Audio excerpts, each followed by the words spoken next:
हरियाणा के पंचकुला में एक ही परिवार के 7 लोगों ने खुदकुशी कर दी और एक लेटर भी छोड़ा। और शुरुआती जांच में जो तस्वीर निकलकर सामने आई उसके मुताबिक इस परिवार पर करोड़ों का कर्ज था और उस कर्ज के बोझ तले दबे इस परिवार ने खुदकुशी को ही अपना अंतिम रास्ता समझा। और धीरे धीरे जब इसकी परतें खुलने लगी तो कुछ सवाल भी खड़े हुए। एक सवाल इनके परिजनों ने ही उठाया है, जो इनकी फैमिली से जुड़े हुए लोग हैं।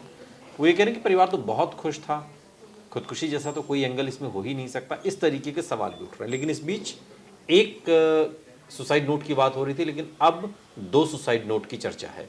चिराग, क्या है पूरा मामला जिस तरीके से हमने कल देखा? और अब परिजन तो ये भी आरोप लगा रहे हैं कि नहीं साहब, परिवार तो बहुत खुश था, बहुत हैप्पी थे, लेकिन अचानक से ऐसा क्या हो गया? हालांकि जो शुरुआती जांच है उसमें तकरीबन 20 करोड़ रुपए कर्ज की बात सामने आई है। 2 सुसाइड नोट मिले, क्या कहते हैं ये सुसाइड नोट? पहले आपके सवाल पर आता हूँ, जो आपका क्वेश्चन है। परिवार कुछ भी कहे, लेकिन सच्चाई तो ये है कि कोई ऐसे तो नहीं मरता। बिल्कुल जाहिर सी तो बात जाहिर है वो हाँ। परेशान रहा होगा या वो अपनी परेशानी को सॉल्व नहीं कर पा रहा होगा। और परिवार के लोग, आरोप तो उल्टा है कि वो मदद नहीं कर रहे थे। खैर, जो डीसीपी क्राइम है अमित दहिया, उनका कहना है कि 2 सुसाइड नोट मिले। एक कार की डैशबोर्ड से बरामद हुआ और एक जो मिला है वो बैग में रखी डायरी के अंदर मिला। अब सवाल ये भी उठता है अनूप के 2 सुसाइड नोट का क्या मतलब है? हाँ।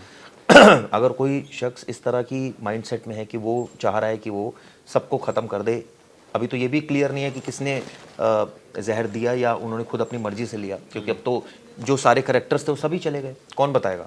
तो ऐसे में जो ये वाली बात है कि 2 सुसाइड नोट, ये बड़ी अजीब सी एक थ्योरी इसमें निकल कर आई है कि भाई 2 बार क्यों मिले हैं, यूजुअली एक ही मिलता है। तो इसकी भी जांच चल रही है। लेकिन दूसरी चीज़ ये, आप सोचिए 20 करोड़ का कर्ज, 5 साल तक परिवार गायब रहता है और उसके बाद हिमाचल में उनका बिजनेस होता है स्क्रैप का, उसके बाद वो शिफ्ट जो हो जाते हैं वो देहरादून में हो जाते हैं, पंचकुला भी रहते हैं कुछ समय, और अब तो पंचकुला ही रह रहे थे, ऐसी जानकारी निकल कर। सवाल ये उठता है कि